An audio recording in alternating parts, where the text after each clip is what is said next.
Tous les soirs, de 7h à 9h, les grandes gueules du sport s'installent au micro du 104.5 et vous invitent au plus grand talk show quotidien jamais conçu en Haïti. L'opinion des stars, une exclusivité Galaxy. Sport et société, sport et politique, sport et santé, sport et développement. Un menu exceptionnel, un rendez-vous d'experts. Tous les soirs, de 7h à 9h, le sport n'est nulle part ailleurs que sur la radio du sport. Galaxy, le 104.5. Heureux encore une fois d'être avec vous pour cette émission du mercredi 22 juillet. L'actualité, bien sûr, c'est en Haïti, chez nous, ce sont les difficultés des uns et des autres, mais quand même demain, j'espère que beaucoup de ceux qui se rendront dans le Nord seront contents pour participer au bal des pèlerins, toujours le 23 juillet et au Night Club Tropicana. Le 24, messieurs, les Diocanels seront à la plaine du Nord. Le 25, ils seront à Limonade. Et voilà, pour passer quand même, pour égayer un peu les vacances. L'actualité sur le plan du sport en général, nous sommes à l'intersaison dans la plupart des pays, à part les États-Unis et quelques pays de l'Amérique du Nord, notamment le Mexique, le Canada, et quelques pays d'Amérique centrale également qui ont un calendrier différent et qui jouent un petit peu en cette période de vacances d'été, mais en général dans le monde entier, en Europe, en Afrique, le calendrier international, le calendrier harmonisé, comme on l'appelait et comme on l'appelle à la FIFA, le calendrier harmonisé Platini, et cette période prévoit donc une période de vacances. Après les grandes compétitions de juin et de juillet, il y a donc une période de vacances. Probablement au début du mois d'août, les clubs vont entamer leur préparation foncière pour la nouvelle saison. Pour le moment, la plupart des joueurs sont en vacances, soit dans leur pays, soit en tout cas là où ils résident habituellement. Et puis surtout, ce qui est important, c'est que les joueurs rechargent leur batterie, surtout ceux qui ont participé à la Coupe du monde de football avant d'entamer la saison donc 2027-2028. Ceux qui jouent dans le calendrier FIFA, comme c'était le cas à Haïti, le calendrier harmonisé FIFA, ils sont en période de vacances, devraient pouvoir reprendre les compétitions au mois de septembre pour terminer la saison le 15 décembre. Le 15 décembre qui est la période, selon ce calendrier Platini, la période de vacances internationales du 15 décembre au 15 janvier. En tout cas, le football c'est toujours donc, pour le football, c'est toujours l'actualité internationale, c'est toujours la Coupe du Monde, les retombées de la Coupe du Monde. Et la plupart des spécialistes en ce moment se penchent sur le phénomène de l'Espagne.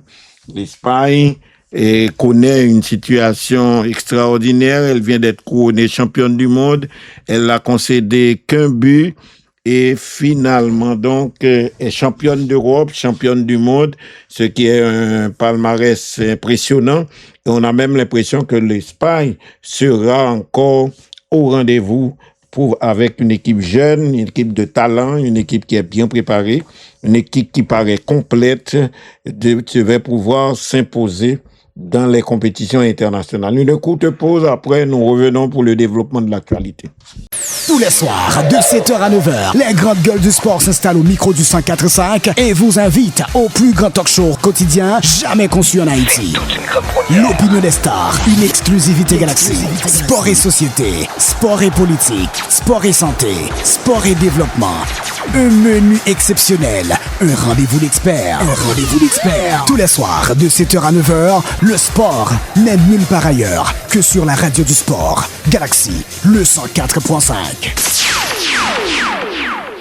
Oui, comme nous l'avons annoncé au commencement, aujourd'hui, 3 jours après la finale de la Coupe du Monde, remportée brillamment et vraiment sans contestation par l'Espagne, la plupart des spécialistes essaie d'analyser un petit peu la conjoncture du football international, comment, quel visage, quelle équipe pourra dominer, si vous voulez, les compétitions internationales. L'Espagne est déjà championne chez les filles, l'Espagne est championne chez les garçons. L'Espagne possède une équipe excessivement jeune avec des joueurs qui s'imposent et surtout deux attaquants tout à fait exceptionnels et encore d'autres. L'Espagne, c'est un pays de tradition de football. L'Espagne possède le plus grand club du monde, même si singulièrement le Real Madrid, qui est le club le plus grand club du monde, qui est le club le plus riche aussi, même si singulièrement le Real n'a pas de joueurs dans cette sélection.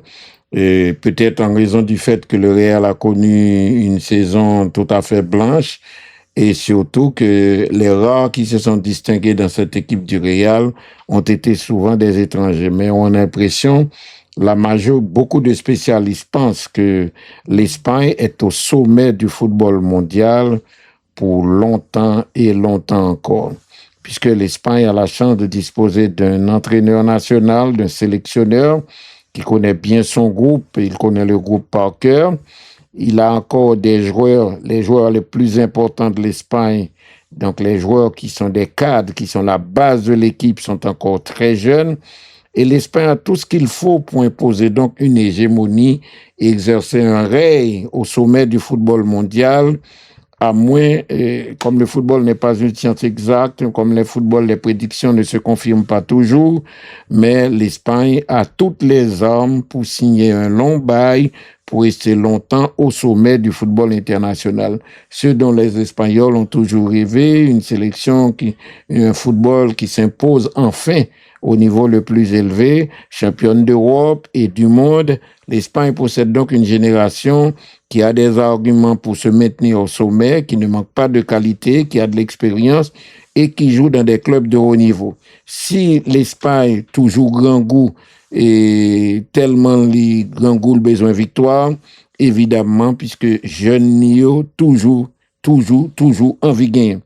Après la fête maintenant, c'est un peu le vertige. Tête monde presque virée en Espagne, célébrée par 2 millions de personnes, par la reine, la princesse Felipe IV. Hier, les rois d'Europe, les Espagnols et désormais de la planète peuvent contempler le football mondial du haut d'un palmarès de plus en plus étourdissant. Après avoir remporté la Ligue des Nations en 2023 face à la Croatie 0-0, 5 buts à 4 au pénalty, l'Euro 2024 2-1 contre l'Angleterre et maintenant la Coupe du Monde 2026 1-0 face à l'Argentine, invaincu depuis 38 matchs, l'Espagne n'a pas perdu en 15 matchs, toutes compétitions confondues. La sélection espagnole, la Roja, ne semble pas loin d'être intouchable. Et comme elle n'est pas non plus sur une fin de cycle, c'est pour une équipe qui grand monde, il n'y a pas forcément de raison pour que cela s'arrête de sitôt. En plus, le monde croit que l'Espagne a fait longtemps encore au sommet. D'autant que jouer comme Dieu joue un club riche, il est déjà riche eux-mêmes, mais il a toujours un appétit parce que dans les clubs où il joue, non seulement il joue en pile compétition, il rencontre un pile adversaire, mais également il fait face à une forte concurrence qui est obligée à travailler tout le temps. L'Espagne possédait le 6e effectif le plus jeune de cette Coupe du Monde et cette équipe en 6e position qui a plus de joueurs donc jeunes et sur les 11 joueurs les plus utilisés, seul Laporte qui est âgé de 32 ans et Rodri ont atteint ou dépassé la trentaine. Et encore, le Ballon d'Or 2024 a fêté ses 30 ans pendant la compétition le 22 juin. Lamine Yamal, 19 ans et 6 jours.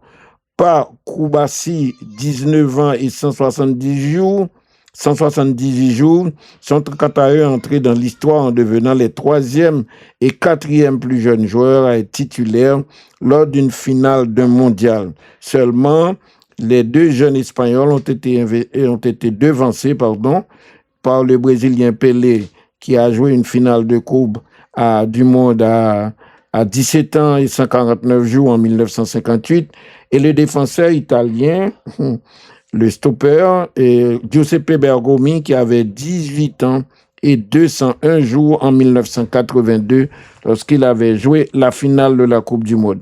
Donc, on a l'impression que l'Espagne, mais les joueurs espagnols, très talentueux, très jeunes, sont au sommet pour très longtemps. Il a fait des temps, à espérer, à bailler des temps, à bailler Espagne bon résultat satisfaisant.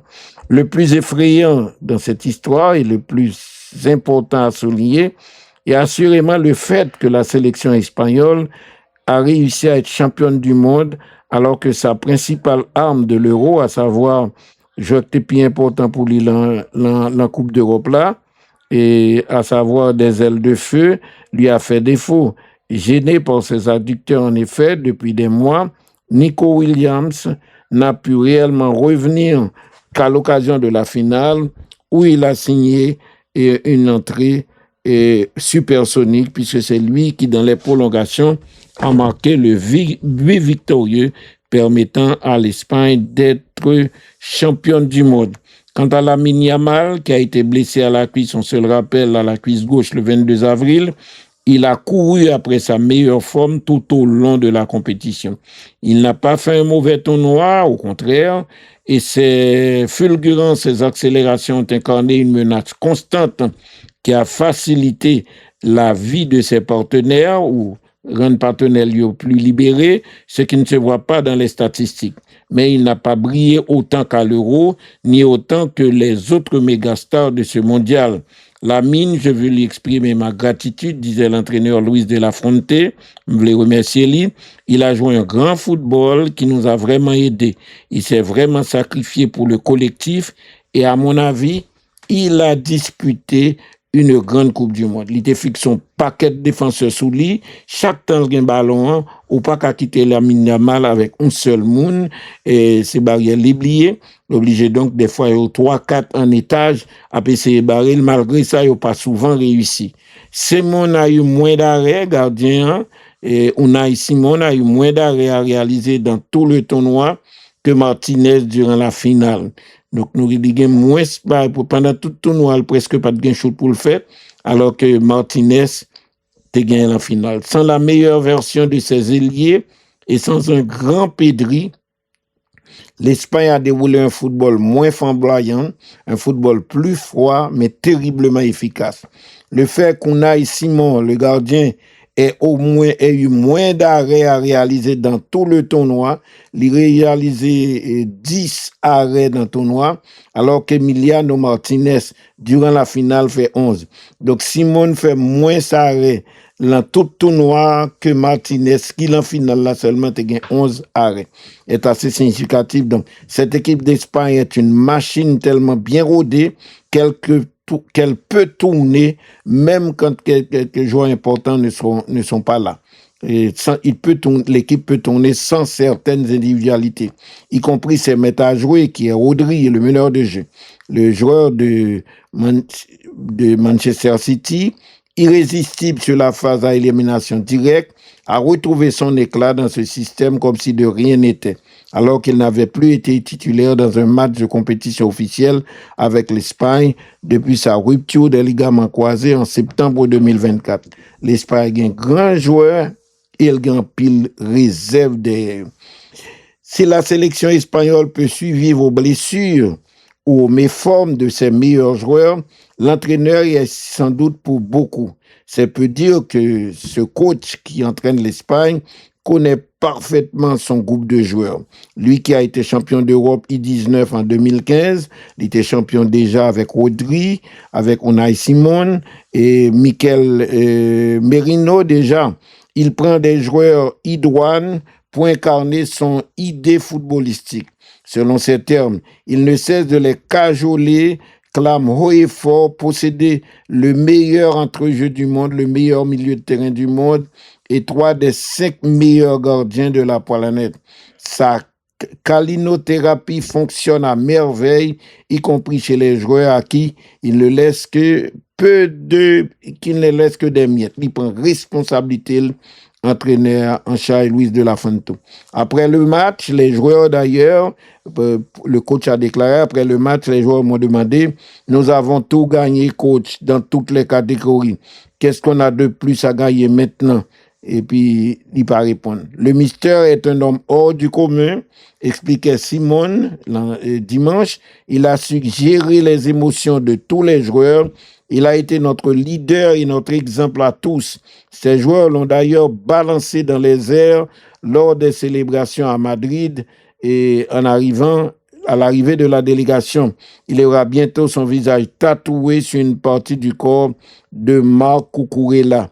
Le Mister, qui est âgé de 65 ans, je parle de l'entraîneur espagnol, devrait d'ailleurs être là pour un moment. Son contrat a été renouvelé l'année dernière jusqu'à l'Euro 2028. La semaine dernière, le président de la Fédération espagnole, Rafael Luxon, a évoqué son vœu, son souhait, et ça le taremé, de voir l'entraîneur rester en poste à la tête de la sélection pour la Coupe du Monde 2030, disputée en partie en Espagne, ce qui pourrait être une belle source de motivation. Alors, qu'est-ce qui peut empêcher cette génération de joueurs espagnols d'imiter sa glorieuse devancière? L'équipe espagnole qui avait gagné l'Euro 2008, a gagné la Coupe du Monde 2010 et a gagné l'Euro 2012. En pile, Mounoué Espagne, Caro Titefel, la Pouefel. La concurrence, évidemment, mais sans doute aussi l'usure, jamais évidente à gérer ces groupes qui ont tout gagné. À un moment donné, l'équipe là tellement gagné, ils viennent perdre du grand goût, ou bien chance là à quitter, ils pas continué à briller. En tout cas, De La Fuente a déclaré après le match, les joueurs m'ont dit, nous avons tout gagné dans toutes les catégories qui sauvent les gagner pour Kounia, coach. On s'est mis d'accord sur le fait de gagner notre prochain match en septembre. Ce sera le 26 à Wembley face à l'Angleterre et c'est une jolie manière de traîner un titre de champion du monde. Angleterre, match à tout le monde marqué date là, 26 septembre contre l'Angleterre pour y fêter première fois victoire au monde. En tout cas, parade, le petit frère de Yamal a dulé et fête là, t'es total en Espagne. Même petit frère Yamin Yamal, petit tonton Coute-Noué, gros tête, qui tape couru tout côté, avec une casquette Make Spain Great Again, fait Espagne vin plus grand encore de Fernand Torres, toutes les scènes de liesse des Espagnols pour leur retour à Madrid. En effet, l'arrivée à Madrid a été triomphale.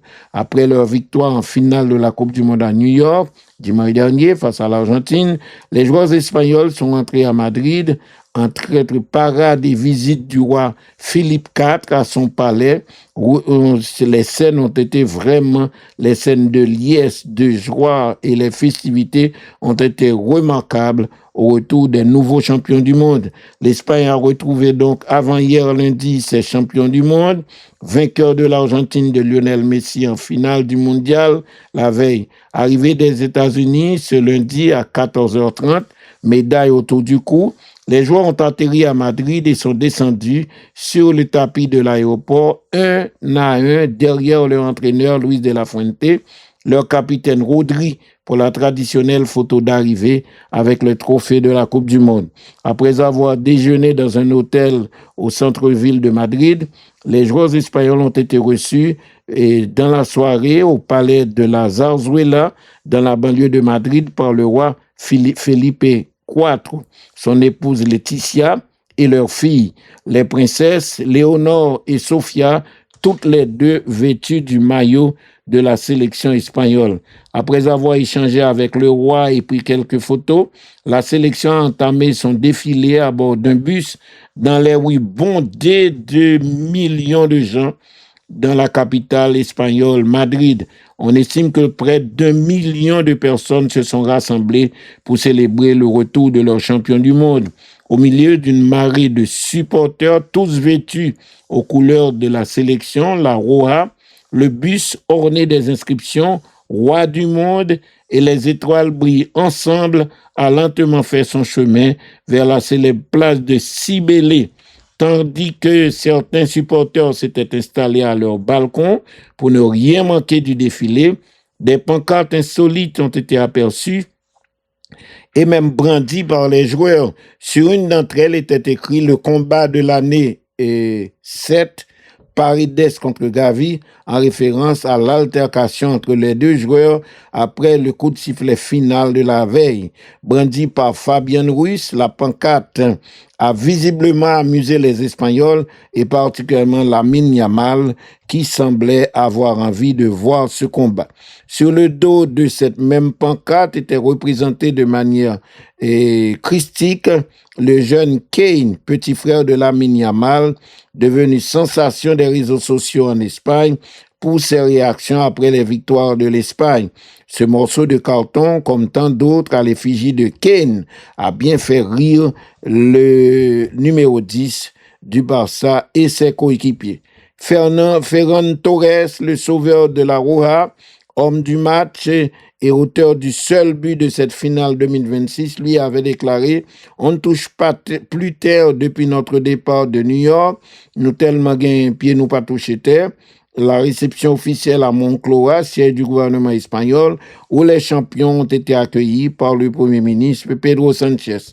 Durant la parade, il a été aperçu pourtant une casquette rouge sur la tête où l'on pouvait lire « Make Spain Great Again » en référence au fameux slogan du président américain Donald Trump, avec qui les joueurs espagnols ont soulevé le trophée dimanche lors de la cérémonie et après le match. Après avoir bien profité de ce bain de foule, les champions du monde espagnols ont terminé leur parcours en arrivant sur la célèbre place de Cibele, où un concert était prévu pour conclure cette journée de célébration.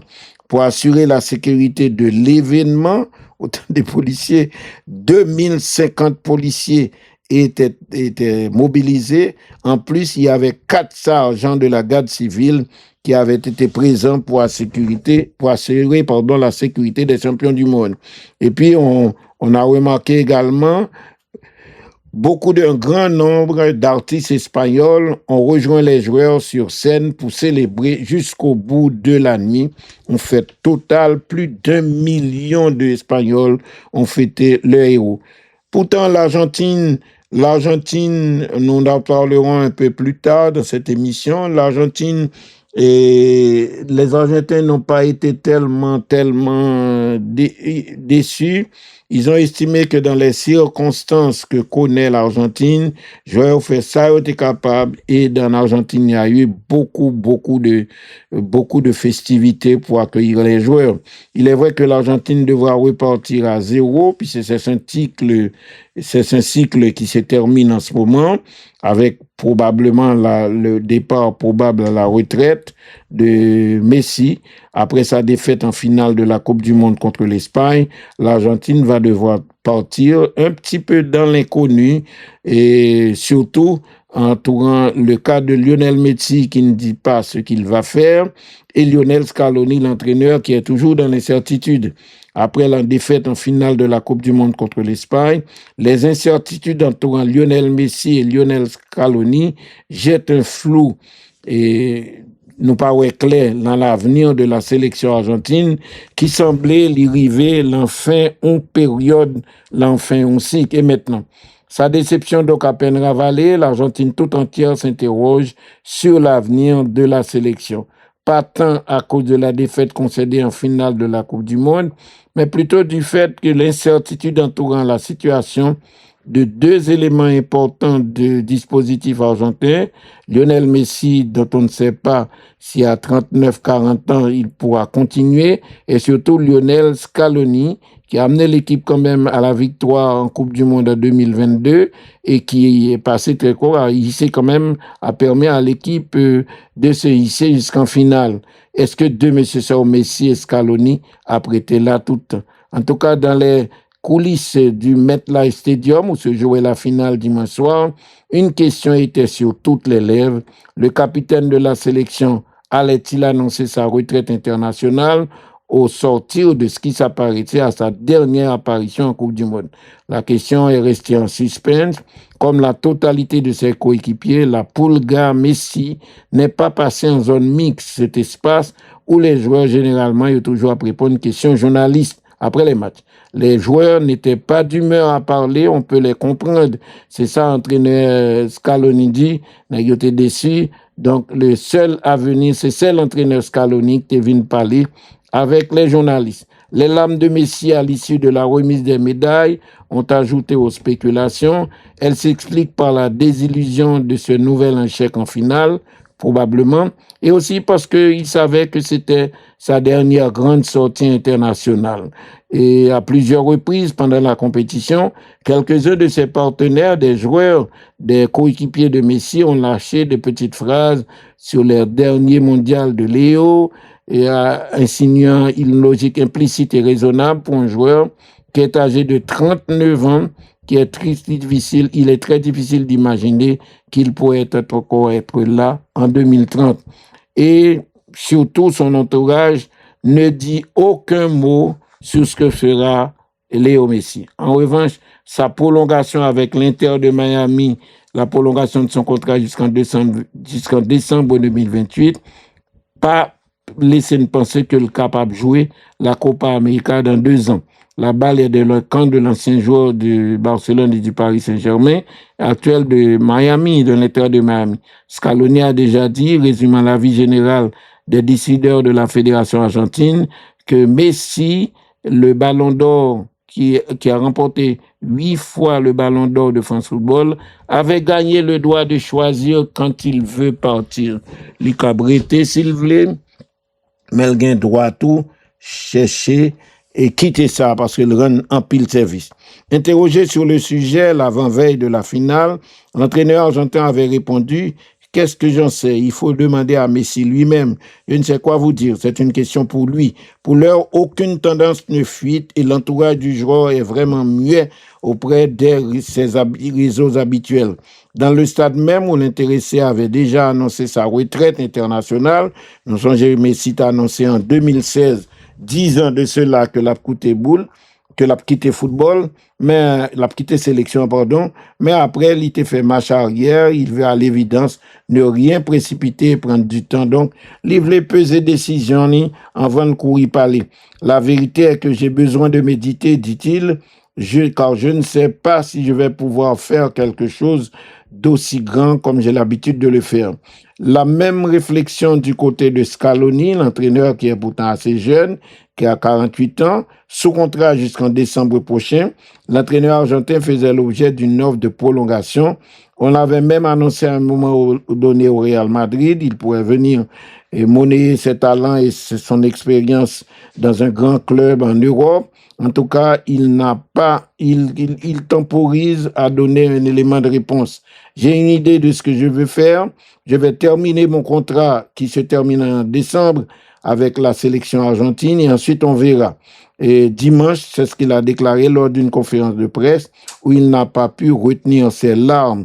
Lui, généralement, si froid, si réservé, il ne peut s'empêcher de fondre en larmes, tomber, crier, entraîneur Scaloni. La vérité est que j'ai besoin de méditer, car je ne sais pas si je vais pouvoir faire quelque chose d'aussi grand. Il faudra au moins qu'on en discute. Son bilan, 8 ans, est exceptionnel, extraordinaire. Il gagne en Coupe du Monde en 2022.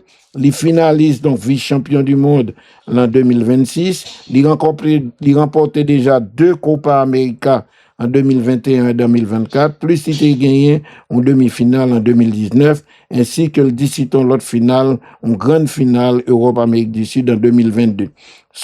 Il est sorti très éprouvé émotionnellement du Sacre 2022. Il s'était déjà interrogé, est-ce que le TAP a continué après le fini champion du monde là, en 2022. Cette fois, le défi semble d'une autre nature.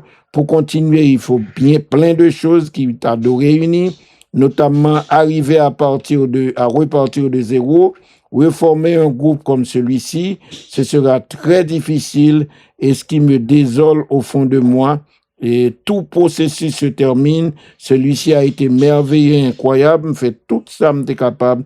On sera là pour se battre au moins jusqu'en décembre. Même pas qu'à dire non, si m'a prêté, si m'a continué en Argentine. Et puis au-delà de Messi, quand même, Argentine semblait il y a un pile problème parce qu'en pile joueur grand, il faudra donc trouver de nouveaux joueurs, reformer une équipe nationale où senti c'est la fin d'un règne, la fin d'un cycle. En effet, dans la perspective de la Coupe du Monde 2030, la question va se poser au moins aussi pour Nicolas Otamendi qui a 38 ans, Emiliano Martinez qui a 33 ans, Nicolas Tagliafico qui a 33 ans, Rodrigo de Paul qui a 32 ans, ou encore Leandro Paredes qui a 32 ans.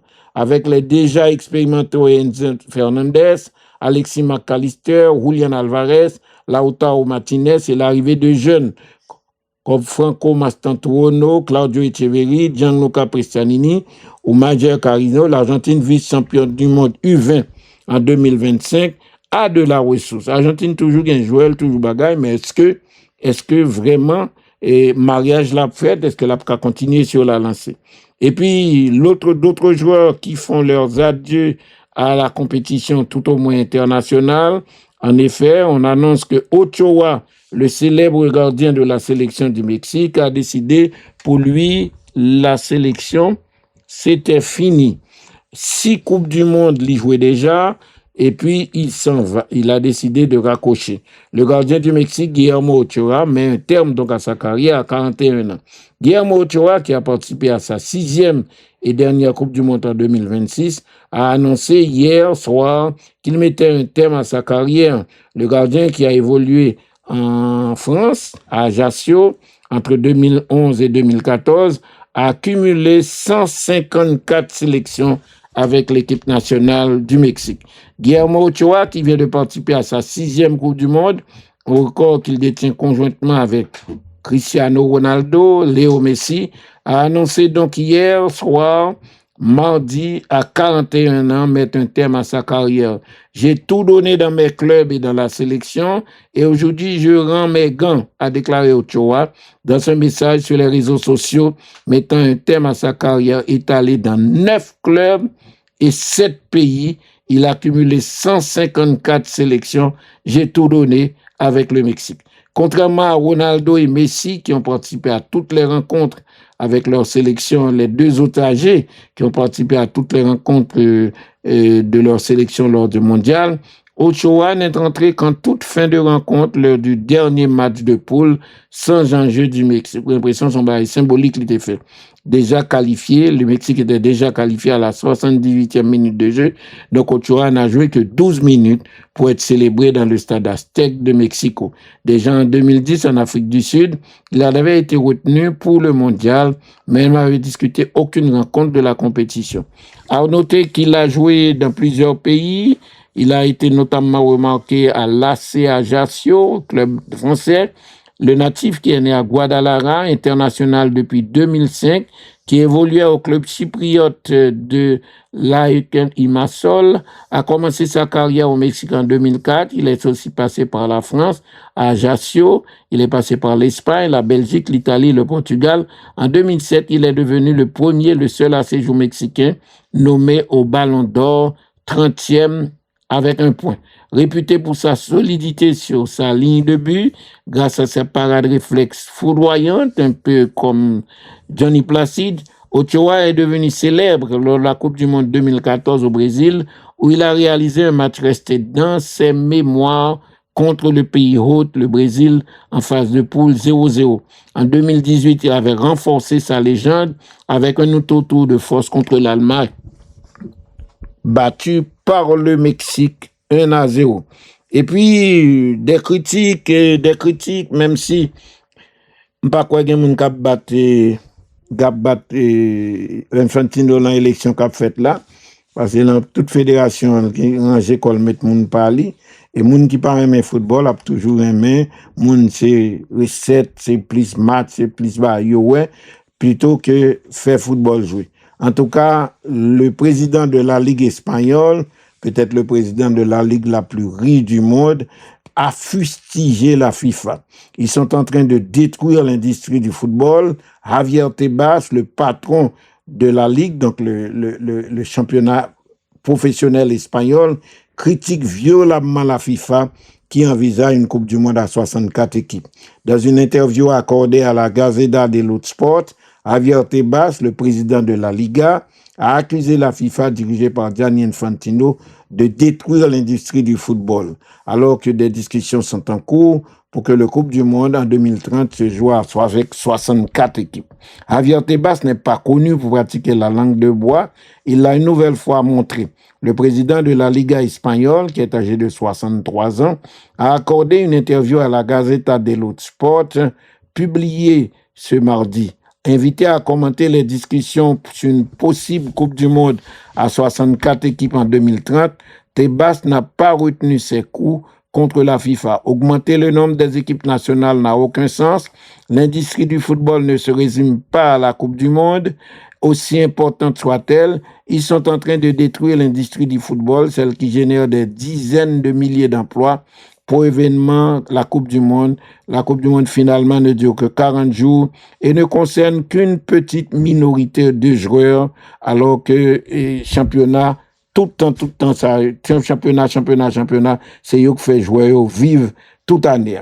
Nous avons exprimé à maintes reprises nos inquiétudes concernant le calendrier des compétitions internationales et maintenant ils veulent organiser une Coupe du Monde à 64 équipes. C'est ce qu'a déploré ce dirigeant espagnol en soulignant que ce sont les compétitions nationales qui font vivre le football. Nous avons besoin de moins d'équipes nationales et d'une meilleure protection du football national à tous les niveaux. Ils ne s'en rendent pas compte et prennent des décisions de manière irresponsable, a ajouté Tebas. C'est vrai, monsieur a défendu intérêt, puisque en Espagne, club riche, Barcelone, Real, et c'est là où jouer au fait quoi. Donc, plus Coupe du Monde long, plus Coupe du Monde prend pile jour, et plus Coupe du Monde plus Coupe du Monde entraîner, occuper jouer en pile, eh bien, club yo, surtout l'on pays qu'au Espagne, c'est l'en jouant que jouer. Et à Madrid, gon stade, il a fait des millions, et joueurs qui espagnols, ils sont contents pour gloire là, ils sont contents pour fierté, mais ça y a bail en Coupe du Monde là, pas rien par rapport à ça, Real, Barcelone ou l'autre club espagnol ou l'autre club dans le monde était capé. Ce n'est pas la situation des petits pays petits, et c'est là, Infantino a bien raison sur eux, petits pays petits, même ils souhaitaient que Coupe du Monde là, même temps qu'arrive à 211 pays qui membres FIFA, une façon donc pour yo capable de partir dans la Coupe du Monde, parce que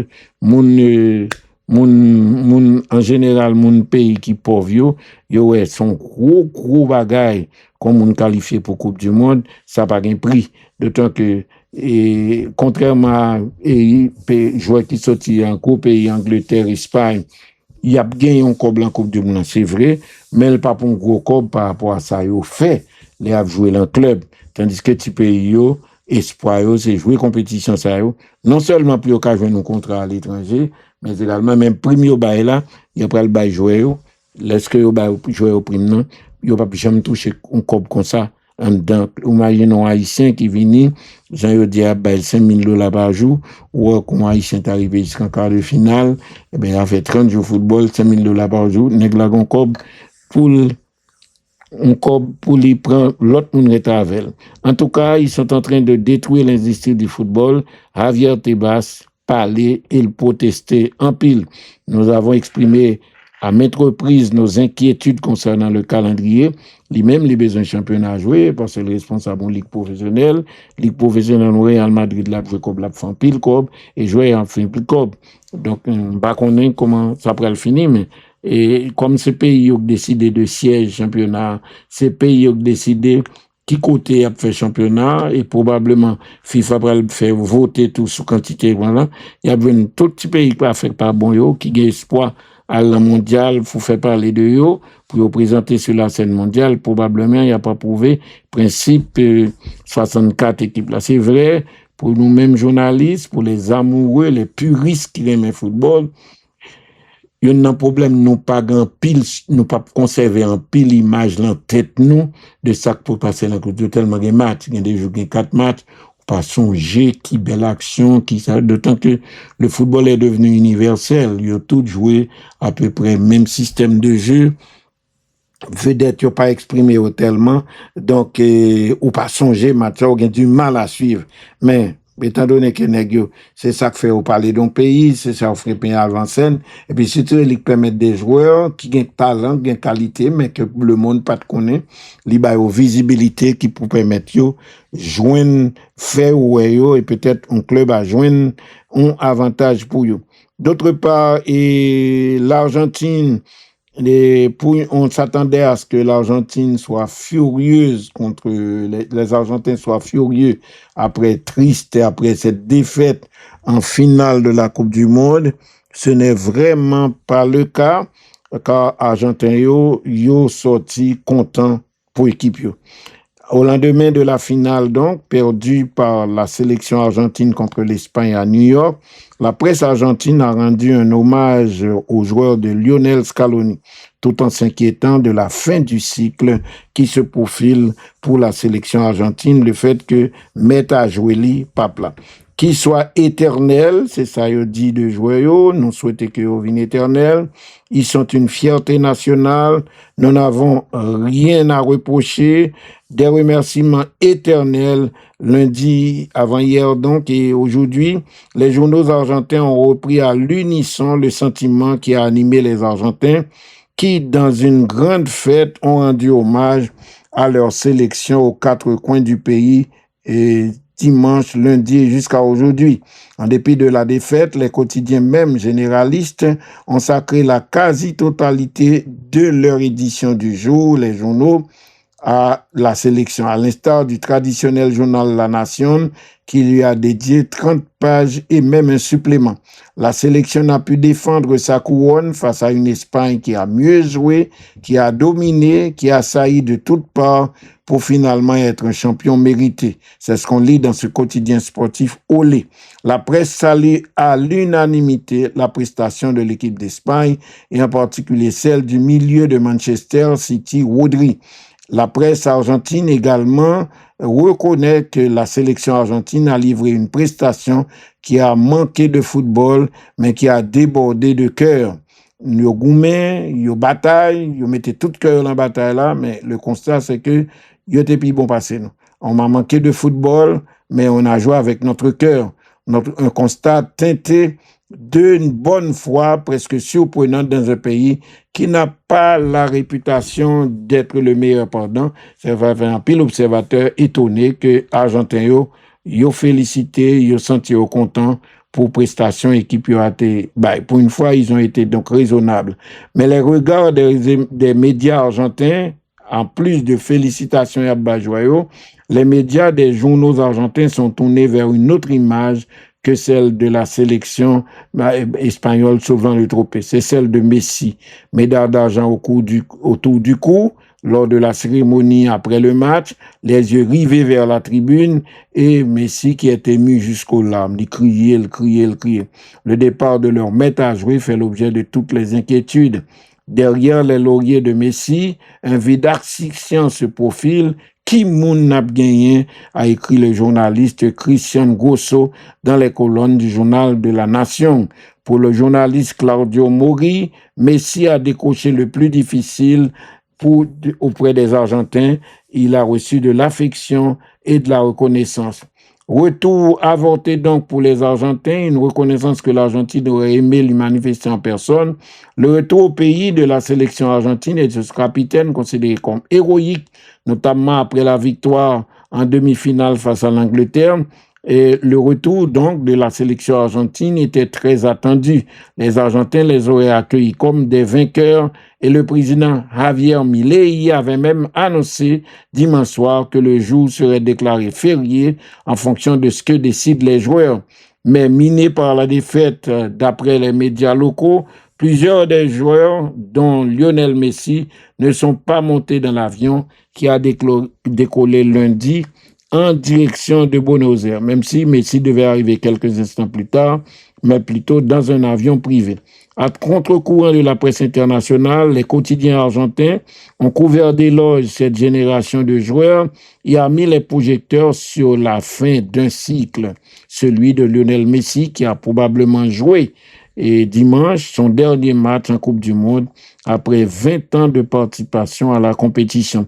Celui d'un autre Lionel également, Lionel Scaloni, qui a éclaté en sanglots devant les médias du monde entier en conférence de presse d'après-match et qui lui aussi a fait chavirer le cœur du pays argentin. C'est des mondes très sensibles. Même les publicités ont affiché une avalanche de remerciements à ce groupe et à son capitaine. Une célèbre marque de bière argentine a même décidé de remplacer un visuel classique par un conte de l'écrivain Hernán Cassiari. Ce n'est pas de l'arrogance, c'est notre cœur. Et en tout cas, voilà donc les Argentins, contrairement à ce qu'on pensait, ils étaient déçus, mais ils avaient reconnu quand même que leur pays avait fait une bonne prestation et qu'il fallait remercier les footballeurs qui l'ont tout fait. Et puis à signaler que Alejandro Dominguez, le président de la CONMEBOL, la Confédération d'Amérique du Sud de football, équivalent de l'UEFA en Europe, espère toujours une Coupe du Monde encore élargie pour l'édition 2030.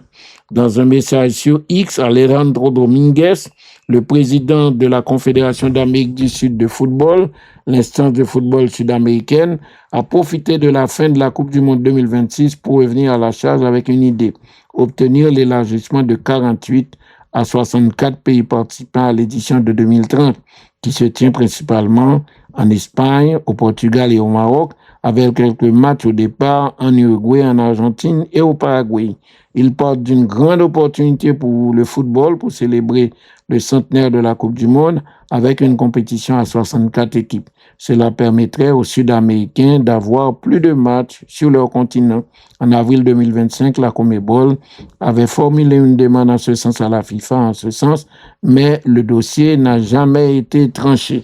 Et puis, quand même, des pays qui sont contents et qui réclament cette Coupe du Monde à 64 équipes, des pays qui ne sont pas contents parce que pour eux, ça tue le football des clubs, ça détruit les clubs, ça fatigue trop les joueurs parce que le championnat est très long.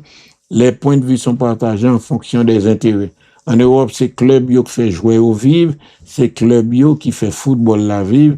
L'équipe nationale est importante pour fierté, mais c'est lorsque l'équipe nationale prend trop de temps et en Coupe du Monde avec 64 équipes, elle prend plus de temps dans le temps jouer parce que le championnat vient plus long.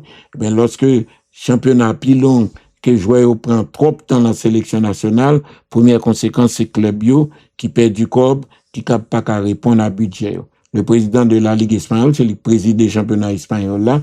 Donc, lui-même, il va souhaiter reprendre un pays long. Il y a toujours dans les pays riches une opposition entre clubs et sélections qui dérangeait le monde. Tandis qu'il y a d'autres pays qui ont souhaité que c'est ça.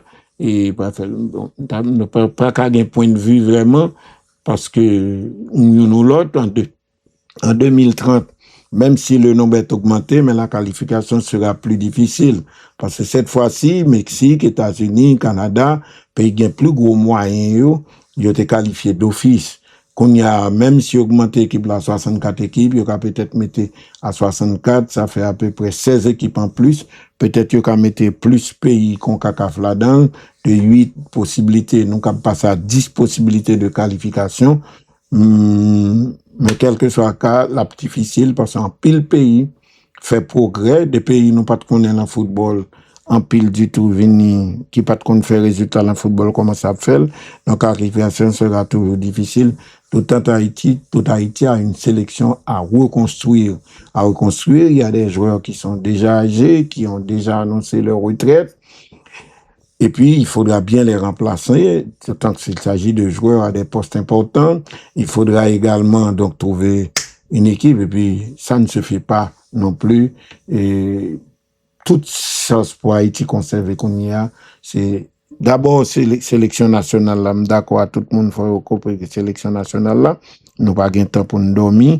Et engagement important international, il y a venir là bientôt en Ligue des Nations, mais surtout pour sport pas disparaître la caille nous et pour nous espérer une sélection nationale plus forte, mais pour nous espérer surtout tout ça que t'es commencé faire côté de dériver 40 moun en France, côté un pile petit jeune qui te fin jouer Coupe du Monde, yo te gen pral dans Milan, gen ta pral dans Celtic, yo perdu toute chance yo, c'est football là sont pas important. Sou rarement connaît un footballeur, yo pas bien yo riche parce que nous bon pays qui te gen star qui a signé dans grand contre pays, mais malheureusement nous pas nous gagnons, mais quand même c'est football qui fait en pile moun met tête yo de en pile moun yo jeune la vie, et c'est peut-être un gros problème football haïtien gagne, à savoir c'est difficile. Sou retiré Peter Germain, sou retiré peut-être yon deux nègres au Cap, ou yon deux nègres Port-au-Prince, retiré Maxime Auguste, il est très difficile pour jeunes joueurs haïtiens en Haïti. La vie a, quand on a joué football là, d'ailleurs, il n'y a pas souvent été longtemps, mais quand on a joué football là, il n'y a pas gagné un cop du tout, c'est pas passion, pas amour. Le peu que vous gagnez, pas même qu'à répondre à dépenser chaque jour, mais alors que si vous avez une possibilité de jouer un contrat, vous avez qu'à assembler comme donc à un moment donné les joueurs n'ont pas jouer football encore, l'obligé tourner, l'obligé aller dans le pays étranger à chercher la vie qui pas facile pour lui puisqu'il déjà venu à un certain âge et pays qu'aux États-Unis là venu à un certain âge ou qu'à peut-être mettre un petit mamba sous ka cerveau mais on pas jamais vraiment bien. Je pense que il est temps maintenant pour nous qui apport football la kabay si malgré tout problème nous gagnons depuis la fin de la dictature en 86 n'arrivé quand même à Kembe football, c'est que beaucoup d'hommes ont fait sacrifice, beaucoup de gens ont fait des sacrifices. Il n'est pas normal, l'on pays gagne tant de violence, l'on pays gagne tant de contradictions, l'on pays gagne tant d'atteinte au minimum.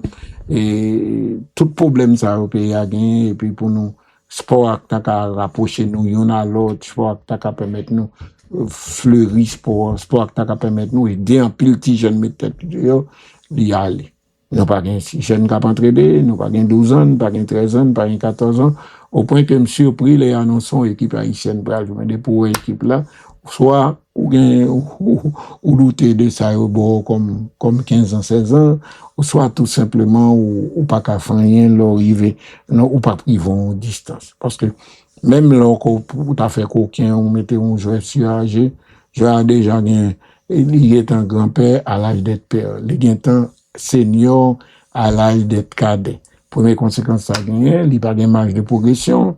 L'on comprend que son jeune ou monter avec il était un grand monde déjà et ça ne sert pas le sport. Ça peut-être donc malheureux échapper tel parfois et puis deuxièmement c'est pas moral. Donc moi je pensais que tant pis mes amis font gens. Tout le monde qui était au football en Haïti à part quelques rares indisciplinés, tout quand même j'ai un petit côté à le dégager. Mais ne pas qu'à quitter le jet la mourir, non pas qu'à quitter le jet la mourir, et pas seulement dans le football, non, mais le football là lui-même, il était bien chita, mais ça fait longtemps. Il va aller depuis 86, n'a titubé. Le programme était lancé en 95-96, opération 2006. Il vient renforcer en 2000. Il vient renforcer encore la fédération avec programme fédération et détection, formation de très jeunes. C'est eux même qui aboutit avec tout ça avec ti mesdames yo qualifié pour Coupe du Monde 2020, ti messieurs qualifié pour Coupe du Monde 2019, mesdames yo qualifié pour Coupe du Monde senior, messieurs qualifié pour senior, renforcé par de bons joueurs d'origine haïtienne qui est à l'étranger, mais ça pas qu'en politique. Premier rôle sport, c'est pas à la sélection féminine. Premier rôle sport, c'est pas ça. Premier problème, mais tout petit jeune développé, viennent joindre pour sortir, permettre d'étudier, permettre à l'école de nous porter de sortie, mais également vivre en santé. Il y a les maladies où tu as prendre bonheur, mais grâce à sport, permettre de développer qualité physique, ça permet de vivre en meilleure santé. Tant pis, font gens. Non pas qu'à brûler carrément, n'a dit, quant à moi, je suis content, bravo, n'a pas tête nous, et puis pas un championnat qu'à jouer, pas rien qu'à jouer, pas une académie, à part de une ou deux académies privées, qu'à gourmet pour Kembe, nous, tout entraîneur pas quitté pays, tout joueur à pratique, et presque pas gagné, et ça fait 7 ans. C'est pourquoi j'aime revenir depuis fédération créée en 1904, et depuis l'affilié à FIFA en 1934. 4. Il n'est pas possible pour ces ans de barin D2, de barin D3. Alors que le plus dur avait été fait, viennent constituer D1, D2, D3, viennent constituer filles, filles après constituer en deuxième division, nous te gagnons académique permettre tout le monde qui puis bon qui talent y aller, nous font gens, bouquet bat bravo, bat colère. Le dirigeant de sport c'est remel sport et voulait le table bail payer à coup de domaine pas c'est pas pour le dire quant à moi monsieur ci monsieur là tant pis fait pas payer parce que bah elle a dit. En tout cas, nous pensons que c'est vraiment faut nous prendre conscience que la situation nous terriblement grave et pour nous remercier dans ça. Je pense que tout, même problème nous avons en Coupe du Monde 74 ans, nous pas gagné, à savoir aucun rapport de dépenses pas bail, aucun budget pas de bail, aucune idée sous bail, qui vont faire les bons comptes, font les bons amis, qui est au bail. C'est peut-être ça, me penser que pays c'est pas ni habit ni coach n'a couru des coachs n'a couru des ceci n'a couru des monde c'est pas ça nous besoin on rentre la caille nous en Haïti en chita pour nous préparer nous pour demain on pas qu'à préparer un discours dans quant à moi puis belle on fait ça non des moyens c'est le travail qu'on a fait. On a commencé soudain par exemple à arriver d'être champion du monde. Nous sommes avant Coupe du monde là, il y a monde qui dit n'a pas Brésil, n'a champion du monde, nous t'es well, nous t'avais vision. À un moment donné où vraiment est-ce que c'est moi qui pense mal ou bien c'est monde n'est pas bon. On a commencé donc soudain à arriver d'être champion du monde. Chemin faisant, on accuse un joueur, on accuse des joueurs, on accuse coach là. Aujourd'hui, c'était et pendant la Coupe du monde là, nous condamner à bit là et nous condamner coach là après anyway nous faut l'accuser moun nous faut l'enfuir pour responsabilité nous. On peut changer d'entraîneur, on peut se mettre à critiquer les arbitres, on peut continuer à blâmer les joueurs ou attendre un miracle à chaque compétition, mais la vérité concernant Haïti est plus profonde. Sans politique publique sportive, aucun pays ne peut aller loin durablement en matière de sport. Le Brésil consacre à peu près 476 millions de dollars américains au sport. On parle de l'État brésilien. On parle de sponsor club, non, ou recette de match, non, mais l'État seulement met 476 millions de dollars américains au sport.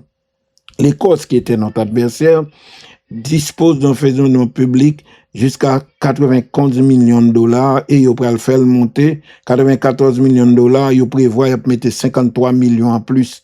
En France, le budget global de l'État en faveur du sport est estimé à 849 millions, environ 900 millions de dollars en 2026, même si l'IBC même. Aux États-Unis, il y a un modèle de financement du sport différent. L'État fédéral aux États-Unis ne finance pas directement le programme olympique et paralympique, mais l'organisation aux États-Unis investit massivement grâce à Droit Télévision, à des partenaires et aux dons. En 2024, il a investi 234 millions de dollars seulement dans les programmes d'excellence sportive. Voici comment les nations gagnent. Elles construisent un système, elles financent des infrastructures, elles ont des besoins de stades, terrain. Le système forme des entraîneurs, elles encadrent les jeunes, elles organisent les compétitions scolaires, les compétitions locales, régionales et nationales.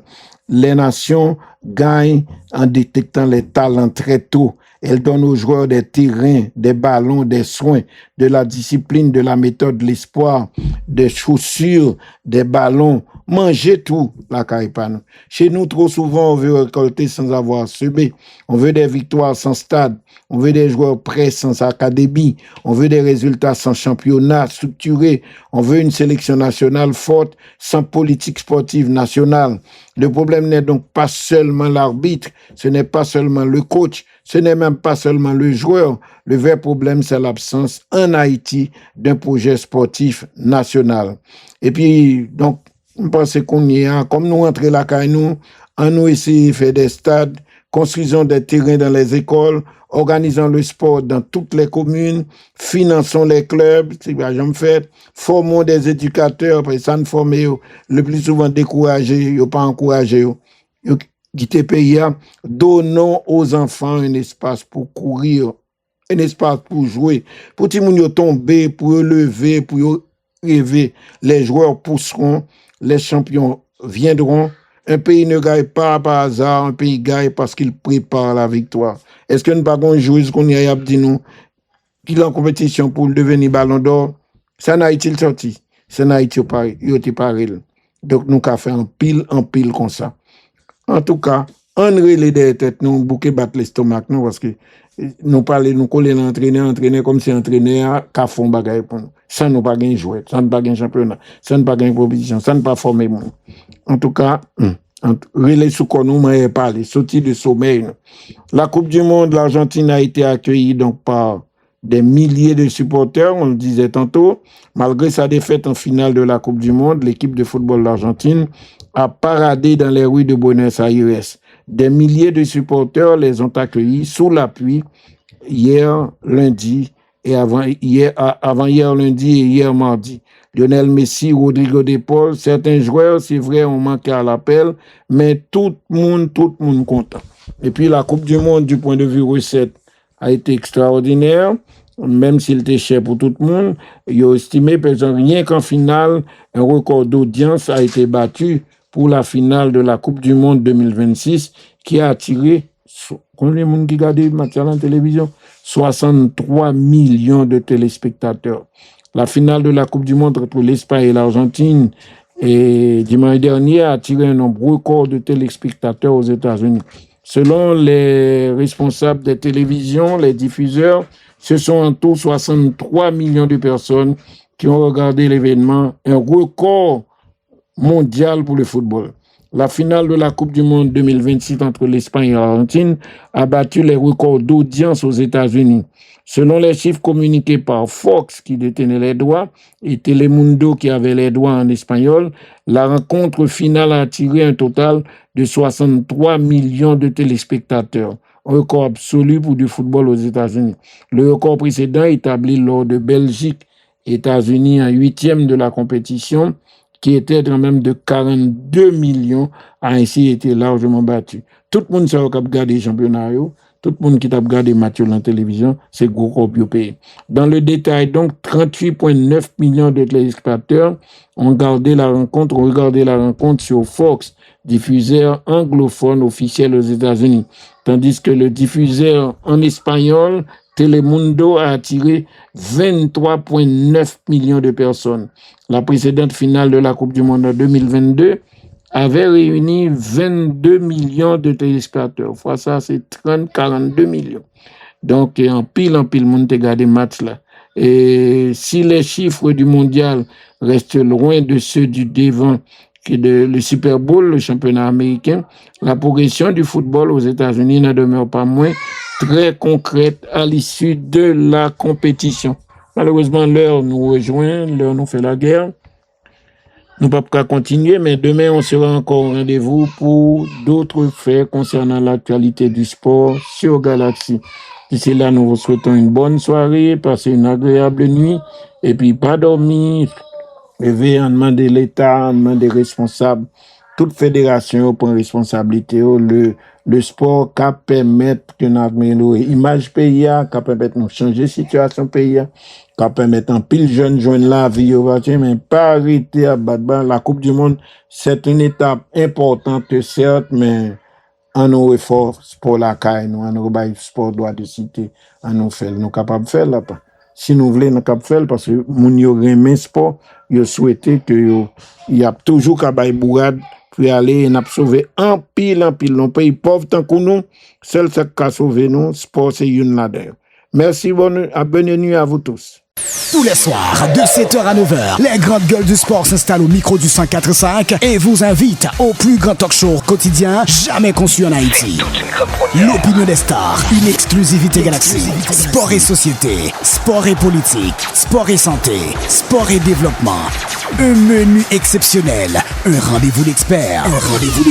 Tous les soirs, de 7h à 9h, le sport n'est nulle part ailleurs que sur la radio du sport. Galaxy, le 104.5.